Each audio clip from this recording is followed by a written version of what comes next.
Good afternoon, everyone. We just hit noon, and I am so excited to be here with Maggie Roberts.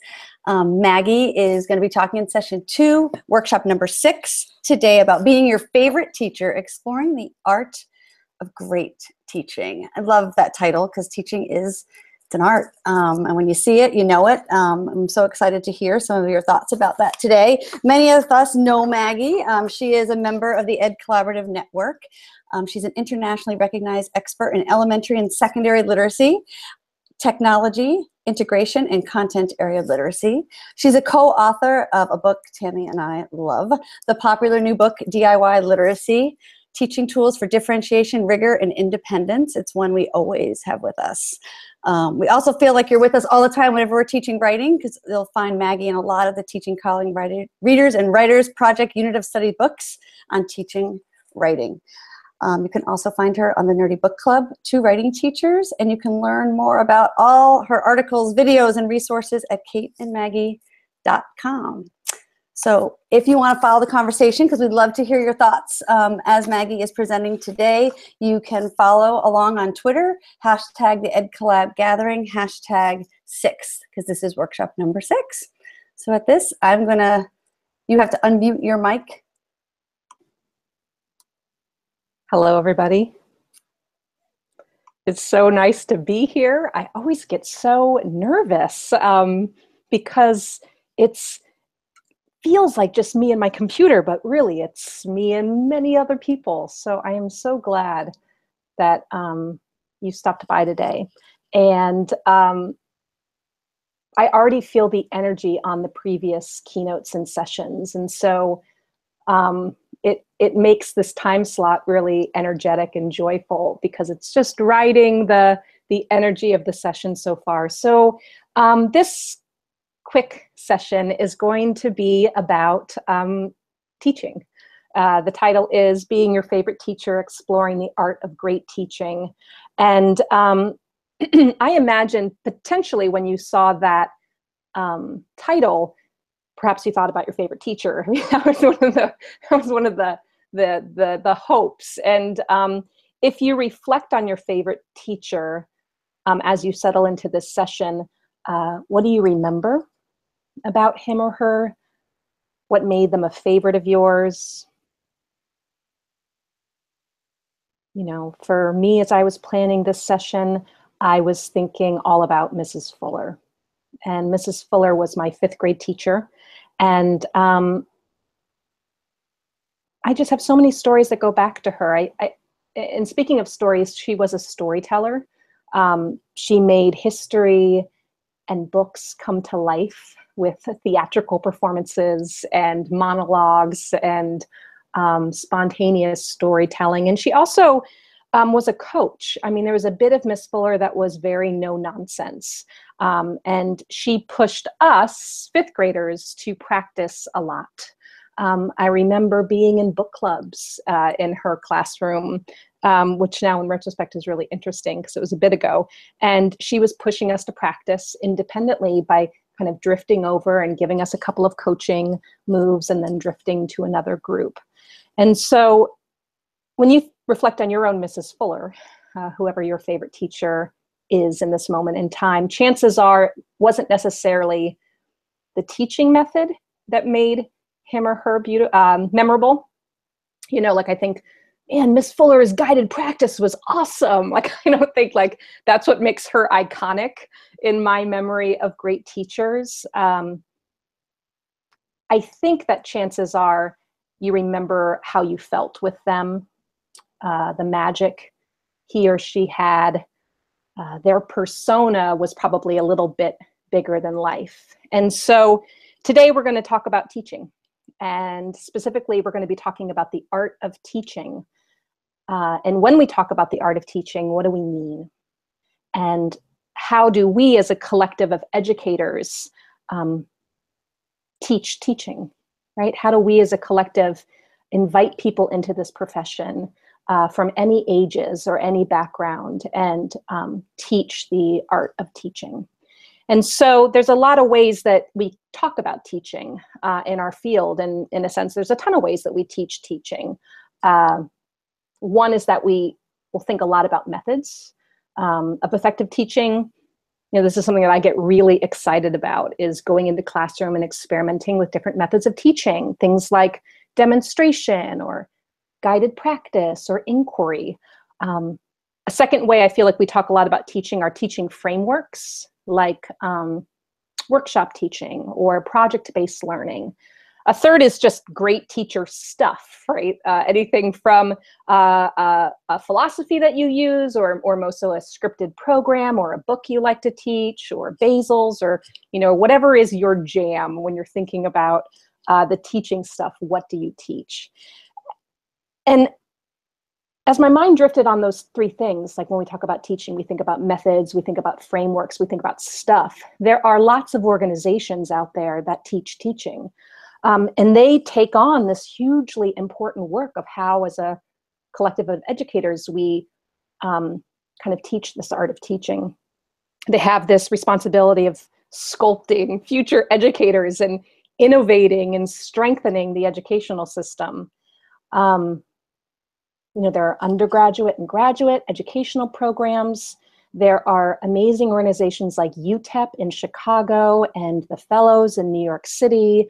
I was a part of two organizations that helped me fall in love with this profession and continue on, and that was the New Teachers Center that was based at the time out of the University of Chicago, and the Golden Apple Scholars Program of Illinois. And when I think about those organizations, they both have a high percentage of teachers staying in the field of teaching. And because I wanted to do a talk on great teaching, I took myself back to one of those programs. I thought to myself, is it the stuff that they taught that kept such a high percentage? Is it the framework they used? Is it the methods? And so I'm going to take you on a little journey into the Golden Apple Scholars Program in Illinois. And at the time, it took 60 high school seniors from all across the state of Illinois, and it provided them a 4-year summer intensive program that every summer in between your undergraduate year, you would go and study teaching. And they paid for state tuition. And we worked in Illinois in a school of need for 5 years or more. And during those summers, we interned in the Chicago public school system in their summer school program. And we were in seminars in the afternoon with master teachers.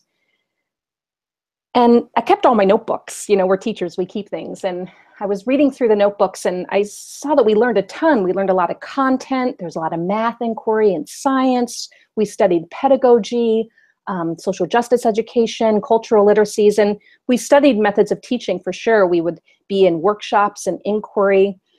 But it feels like really what I learned is that I was surrounded by these master teachers. And it was a wide range of master teachers. They put the magic behind the methods. It was Kathy Wandrow, and she was a storyteller. It was Greg Mitchie, and he was a coach.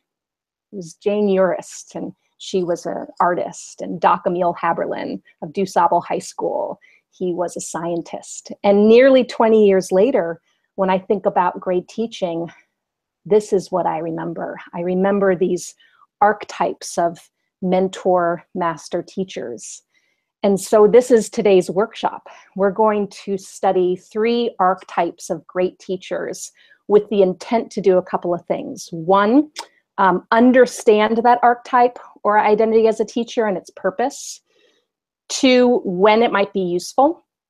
And 3, how to teach with that identity, like how it can be helpful.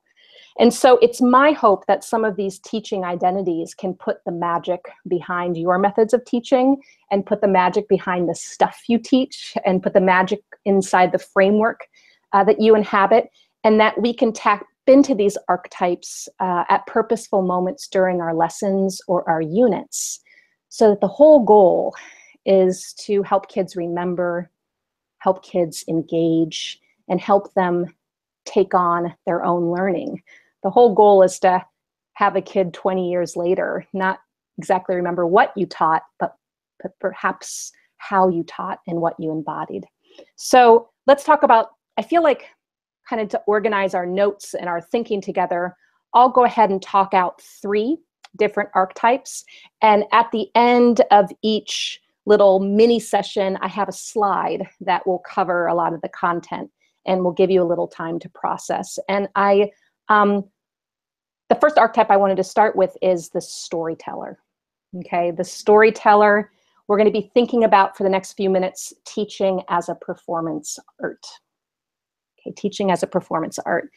And so when we think about the storyteller, when I thought about, the storytellers that were the teachers in my history, and when I think about storytelling in general, if I did kind of a random list of association, I think of the Norican Poets Cafe, I think of the Moth Story Hour, I think about my uncle telling stories into all hours of the night at the Thanksgiving dinner table. My religious leaders growing up were epic storytellers, and even my obsession with Mad Men, the the series, and just how much of those men and women were storytellers within advertisement. And it's not new to say that stories captivate us. Stories bring us in and they teach us something. And so when we think about how embodying the storyteller as we're teaching can be helpful, it can be helpful to specifically engage students. It can be a helpful identity to tap into when we want to create a big impact. And third, to kind of create attachment to that work. So let's talk how-tos, right? How to be the storyteller. Because at one point you can just be like, I'm gonna be my uncle right now, and I'm gonna kind of channel him, or I'm gonna channel Kathy Wandrow and begin my lesson this way. But there are so many strategies. If you're not the storyteller that keeps people at the edge of their seats at the Thanksgiving dinner table, you too can still embrace this kind of archetype of teaching. So here's one of my favorite ways I want to share with you. Leadership expert Simon Sinek, he outlines a certain strategy when applied to marketing a product. And that strategy is the golden circle strategy. And so I'm going to imagine applying this strategy to help me become a storyteller as I teach my content, which is writing, right? I'm a writing teacher a lot of the time. And so if my product is teaching a writing strategy, or if my product is teaching a time period in history or a text in reading, Simon says the first thing that you do, and it's in 3 steps, which is why I like it. Power of 3. Step 1, hook your audience. In this case, it's the students. And you first introduce your strategy. No, let me take that back. Okay. First, hook your audience, which are the students, and do that first, and introduce your strategy second. Second step, as you're storytelling, the whole goal is to build suspense, bring people in, edge of their seats. Step 3, focus our story on the students successfully using our strategy. Okay, so number 1, I'm going to hook my audience with a story. I'm then going to introduce the strategy second. As I'm storytelling, I'm going to build suspense. And my whole goal is to see if I can focus my story on students successfully trying that strategy. Okay, so I wanted to, in this room alone with all of you together, I wanted just to practice that to see if I could see what that sounds like. And it will be nice to have it on tape too, to go back and look and see how I can make it better. But I was thinking if I was using this storytelling strategy, I might use it when I teach writing, when I am introducing a writing strategy. And what I could say is, friends, we've been writing real stories about our lives, and we're at the point where we are writing the scene that contains the climax of our story, or the turning point in your story. And so today I want to teach you this strategy to make it better. Right? This is a totally fine way to start out my lesson. But if I embrace the storyteller and this golden circle strategy, it might sound something like this. So friends, last night I was putting my kids to bed, and there's starting to be a chill in the air up here in New England. And so when they went to bed, I went down in the basement to grab a Tupperware of coats to bring up. And the light bulb had burned out, and I hate changing light bulbs. And so I had gone into this basement countless times. And so I knew my way around. So I just went forth and went down into the basement in the dark to grab this Tupperware of coats. And it was pitch black. I walked down the stairs and something rustled in the corner. I squinted, I stopped to listen, and there was nothing. So I continued down the stairs. It's the water heater, I mumbled. It happened again, the rustling. So I stopped. There, 2 eyes lit up. They moved. Okay. So if your heart is racing or you're feeling a little bit of the EBGs, you should, right? In a moment, I'm going to tell you what it was. But before I do, there is something that I did as a writer to make your heart race. One, it's a creepy cat story. But number 2, I used, as I was approaching this moment of finding the 2 eyes, simple, strong sentences as I approached the trouble in my story. It was kind of like, Donna, Donna, Donna, Donna, Donna, Donna, Donna. So friends, as you're working today and writing the scene really intensely, helping the reader get set up for your turning point in your story, you could think about tapping into simple sentences, because it's a way to create a rhythm in your piece that builds tension. Okay, right, so it's like me giving it a go. I'm embracing the storyteller. My whole goal is to engage and to create an impact and get an attachment to the work. And I have done plenty of sentence structure lessons that have completely bombed and are not very engaging. And so this might be a nice place to tap into that of hooking with story. And in my research around kind of master storytellers, I found 5 tips to make our storytelling great. And I'm going to put those up with our storytelling slide and kind of talk about that so that you can also organize the information and do some thinking. So tip number 1 from master storytellers, right? Grab attention and go, right? That there is a super duper importance of creating a strong beginning as a storyteller. And if you think about this as my Mad Men obsession, and especially how advertising works now in our social media feeds, if you don't get the audience in the first, I don't know, I mean, I'm sure advertisers out there know, in the first couple of seconds, the consumer might scroll on. And so with a story, really thinking about cutting to the chase and grabbing attention and go. Second tip, find the twist, right? That great stories will have some sort of twist of events. We as a country are obsessed with the show This Is Us. And I haven't watched it yet because life, but it's on my list of things to watch. And what I do know about it is that it created ripples for the twists it has in its storytelling. And so if we're tapping into this strategy of great teaching, I want to start off strong and I want to see if my story can have a twist. Third is to embrace failure, right? It's the ugly stories that teach us lessons. And so that storytelling, we want to hit on all ranges of emotions with our students as we storytell to set up our product, right, which is our content or our strategies. And we can tap into just a variety of emotional fields, right, like fear and disappointment and, love and happiness, sadness. Let's go ahead and put up the slide 2, and then I'll do the 2 other tips here. I'm going to share my entire screen.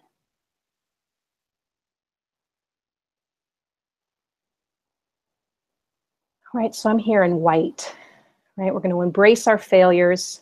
When we're using storytelling as a teaching strategy,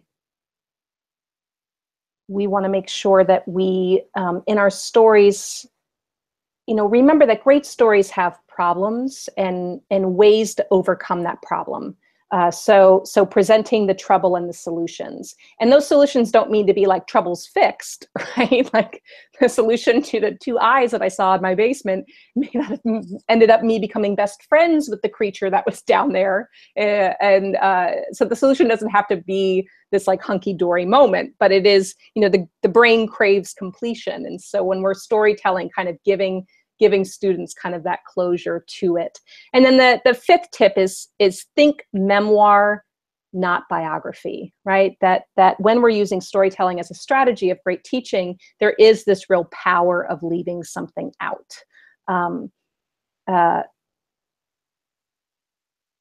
Otherwise, I think, we could talk about, sometimes when I get lost in this archetype a bit, I find myself, I'm telling too much of the story, right? That it's really purposeful.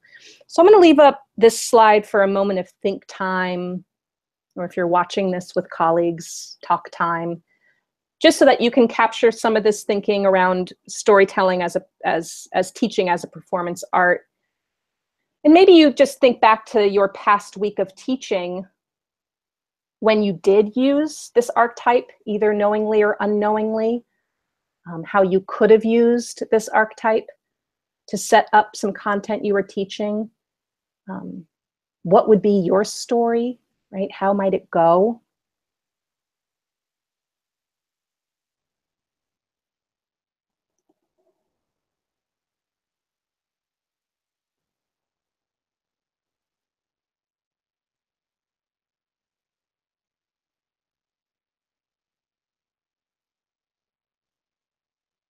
Okay.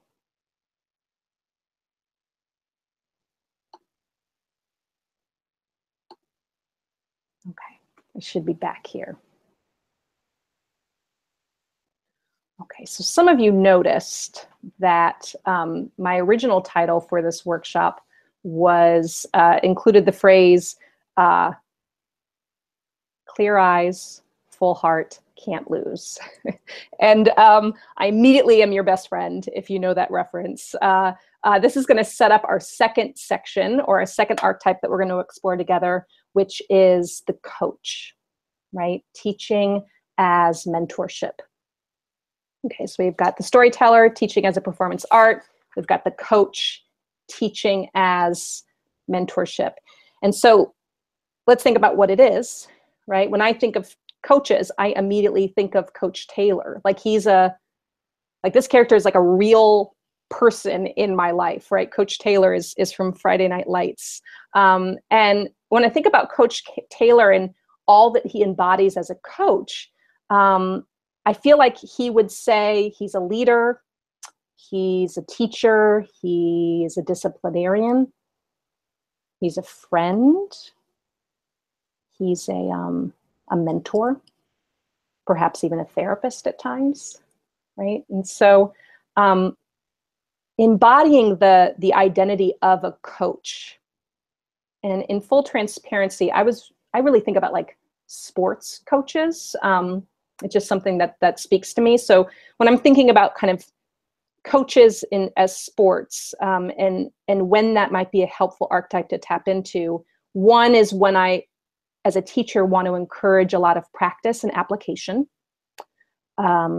When I want to develop individual goals or plans for a kid or some small groups of kids. And third, this might be a really nice archetype to tap into to build camaraderie and energy in the room. I mean, when Coach Taylor is giving the speeches in the halftime locker room, like, I am there. I'm ready to charge out my front door like I'm charging out onto the field. I am 100% there. So let's talk about strategies to embrace and teach like a coach. So we're going to step into the shoes of a famous swim coach. He coached someone, you may not have heard of him, Michael Phelps. He's kind of like this, like, mediocre swimmer. And his coach, Bob Bowman, he talks about 3 strategies that he uses as a coach that I feel like we can take on in our classrooms. One, we have to know what we teach. And we have to know lots of ways to get there. right? So I need to know what I want to teach and lots of ways to go there. He says in an interview, he says, you can't have a cookie cutter approach. I've been much more of a successful coach now as I've added to my toolbox, right? When Bob first started, the only tool in his toolbox was a hammer as a coach. And he noted that not many people responded to that approach. And so Bowman expanded his skills to work on with a variety of athletes. He said things like, some people respond to logic. Some players respond to motivation. Some players respond to just honestly being left alone to play. But as a teacher, you know, if I am teaching a concept in writing, if writing is my touchstone throughout this talk, I want to know that I want to teach indenting and loving paragraphs.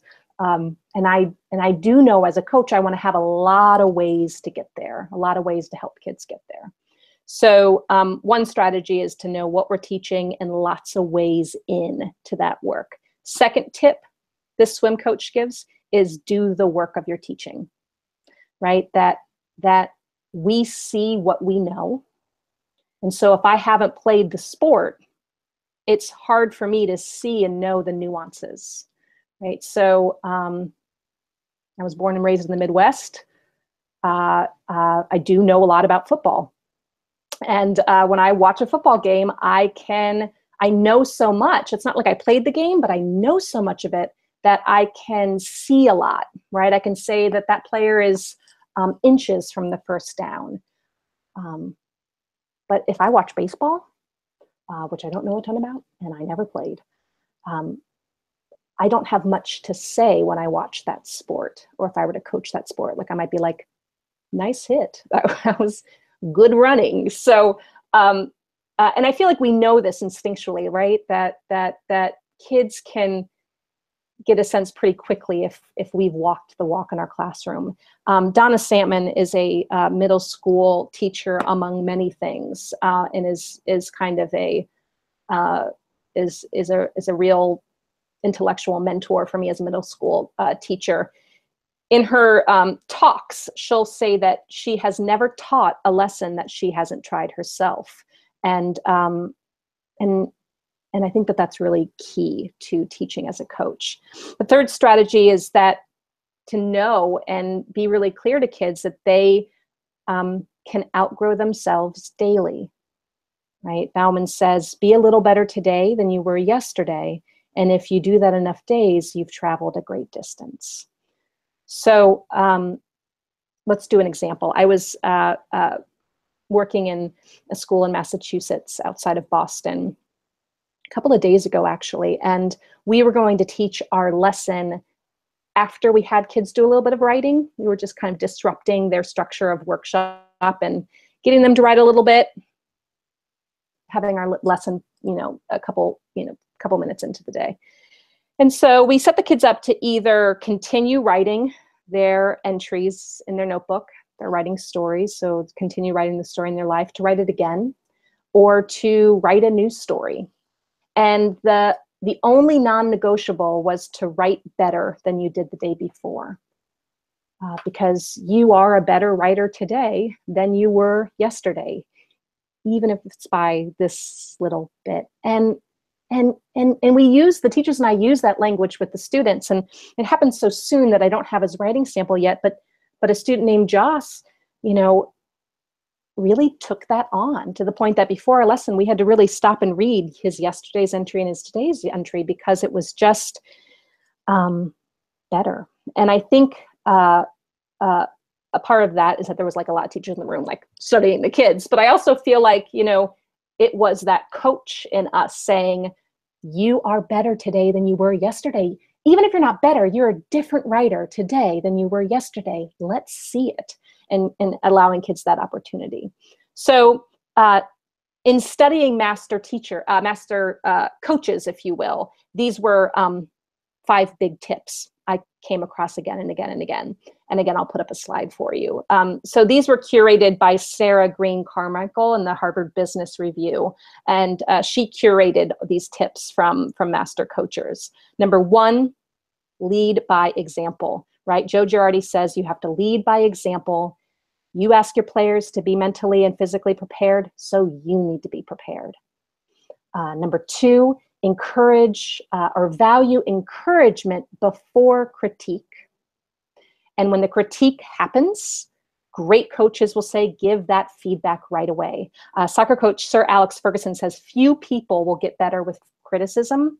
Most respond to encouragement instead. So I tried to give encouragement when I could. For a player, for any human being, there is nothing better than hearing the words, well done.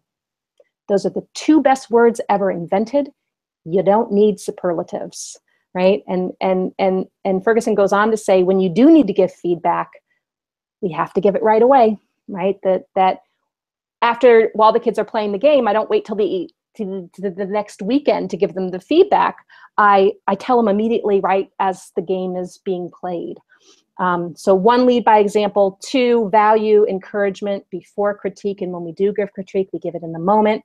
Coaches will say, tip three, be honest, be direct, and be sensitive and compassionate, right? So Bill Parcells have said, I have had many players come back to me 10 years later and thank me for putting some pressure on them. They say that what they remember about me most of the time is one line. I think you're better than you think you are, right? So, it makes me think in my teaching, when I pull up alongside of a kid, if I'm having a quick writing conference with them, I want to use that moment to be honest, to name it, and name it in a way that is both compassionate, direct, and sensitive. Let's take a look at a couple more tips here.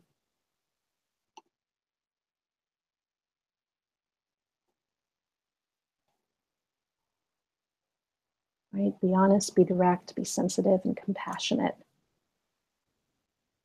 Tip number 4, great coaches will say to remember the underperforming in that moment, right? Your team is only as good as your weakest member.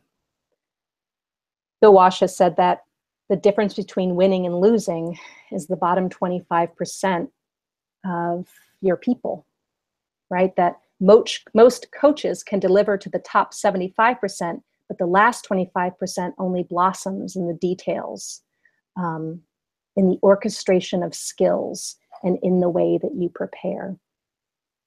Tip number 5, make progress tangible, right? That we need to set clear goals. Great coaches will set clear goals and milestones, and they'll celebrate them when we hit them. Teaching as mentorship. So again, I'll have a moment of think time. For me, I'm thinking about my coaches. I was a swimmer, and I coached with a coach who had swum in the Olympic trials. You might be thinking about a coach in your life, but also just why coaching can be helpful, right? It can be really helpful to get kids to practice. It can be really helpful to build camaraderie and energy in the room. And then I might think back to last week. For me, I was in Massachusetts. For you, you were where you were. And you might think about a time that you embraced this archetype as coach and how it helped, places that you could have embraced this archetype.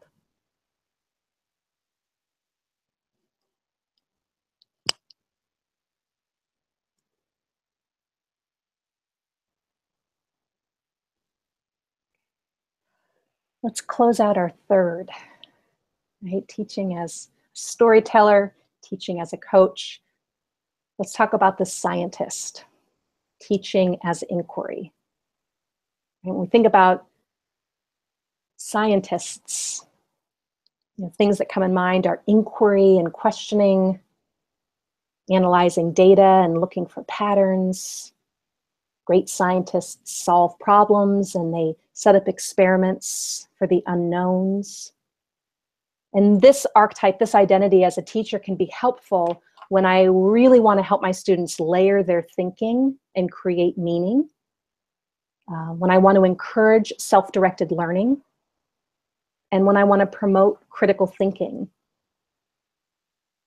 There are lots of strategies to teach like a scientist and to view teaching as inquiry. Here are a few of my favorites. Strategy number 1, create opportunities for thought and the active pursuit of knowledge. There is a professor at Stanford, Dr. Long, who, when giving a lecture, she'll give out lecture notes with blank parts in the most critical parts of her lecture. So she's setting up the active pursuit of unknown knowledge at really critical points in her content. Strategy 2, vary the kinds of inquiry questions, right? That some questions seek facts and measure recall, but others demand all sorts of things like higher level reasoning skills, such as elaboration or explaining a concept. Other questions will set us up to compare and contrast or hypothesize an outcome. Questions will speculate cause and effect. Right, so strategy 2, really thinking about varying the types of inquiry questions I set kids up to do in my classroom. The third, we could think about the see, think, wonder strategy, right? So when I think about that work, I'm drawn to my mentors, Harvey Daniels and Sarah Ahmed and Kristen Zemke, and thinking about the see, think, wonder thinking routine, how that thinking routine stresses the importance of an inquiry-based thinking through close observations I see, and followed by a step-by-step process of what do I think and what do I wonder.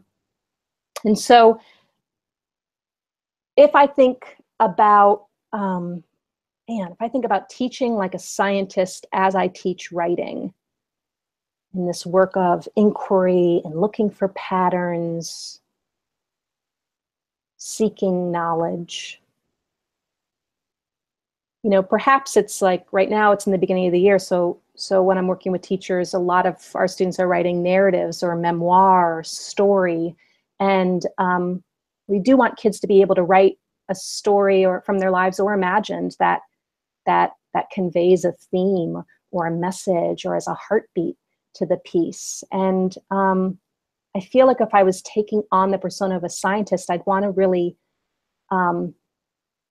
imagine different possibilities of what a theme or lesson might be from this short story I'm writing about my life. And so I might push kids to say, well, perhaps this is a story about being different. Or perhaps this is a story about fitting in. Or perhaps this is a story about taking a risk and losing and still being okay. But this idea that I'm taking this inquisitive stance and writing it one way or writing it another way, that feels like a concrete way I could take on this role of inquisitive, truth-seeking scientist. Let's begin to close with 5 tips from master scientists, right? Tip number 1, it was all over the place, use demonstration whenever possible. These aren't my words, but demonstrations are the place in between science and magic. Don't you love that, right? Demonstrations are the space in between science and magic. And giving lots of demonstrations, whatever we teach, can help give kids clear procedural steps.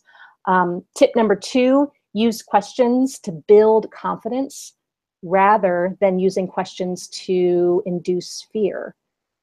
Right? That questions are good things, unknowns are great things, that a strategy is to have kids potentially propose different answers to one question or perhaps different questions to one topic. Tip number 3, use dual coding, right? Combining words and visuals, coming up with lots of ways to represent information, diagrams or comic strips, infographics, timelines. Let's get up that slide so we can anchor ourselves to a visual, speaking of dual coding here.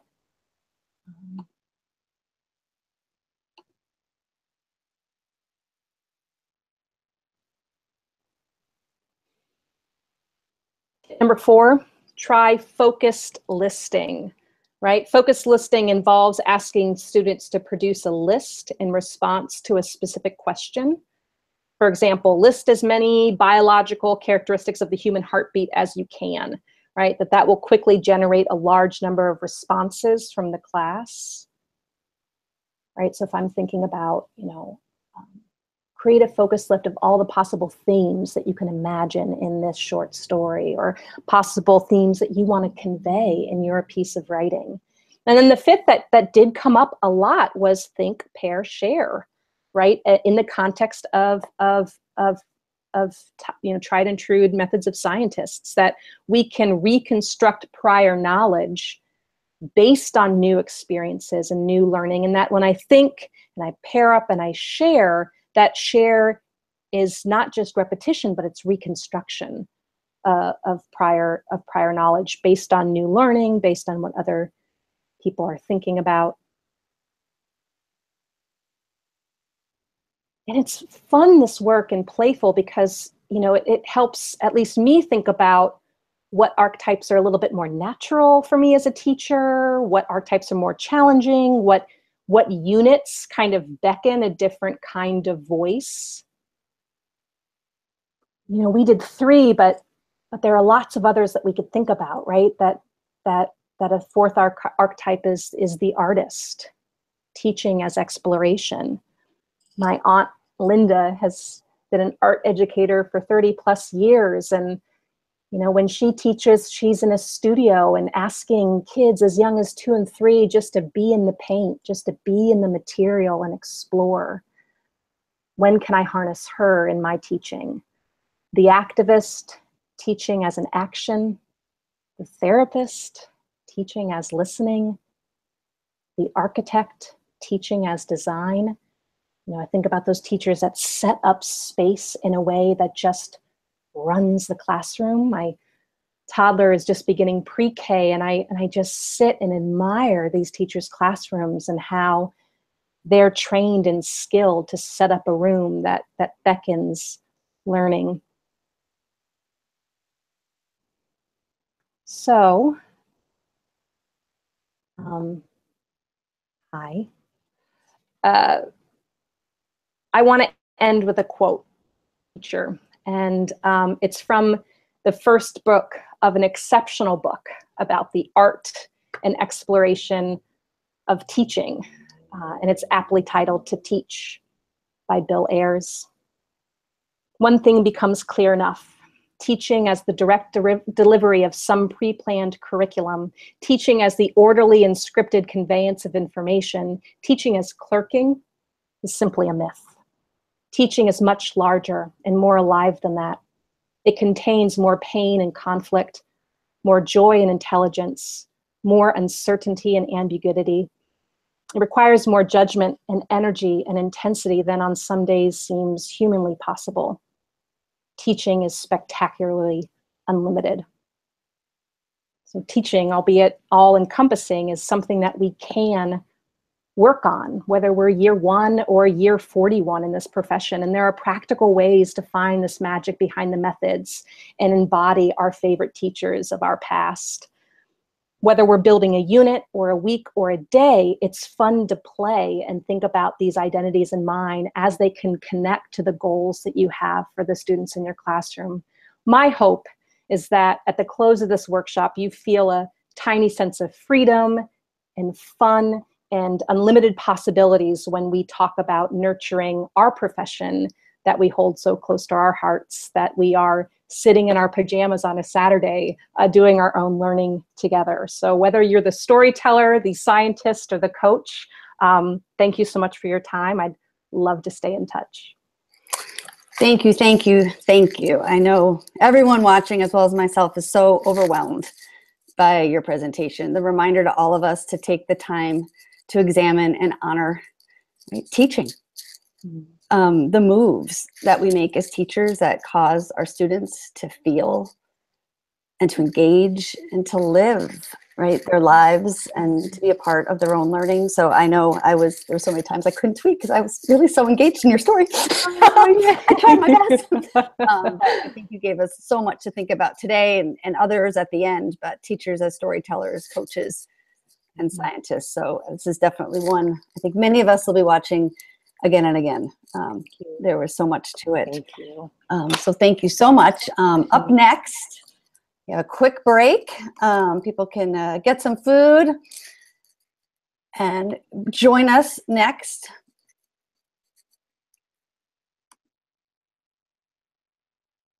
For session 3. I'm trying to see my session 3, which I can't. Anybody else see my session 3? Maggie, can you see my? Oh, there it is. For session 3, from 1 to 1:45, Rachel will be joining us and talking about demonstrating and finding key ingredients of effective literacy instruction. And Chris Lehman will be presenting some ideas about learning with the Educator Collaborative in the upcoming year, Literacy to Build a World Where Every Learner Thrives. So thanks everyone for joining us. We look forward to seeing you in 15 minutes for our next session. In the meantime, don't forget to pay forward with the Edu Joy and think about possibly donating to one of the many charities that we're thinking about honoring today. Thanks, everyone. Thanks.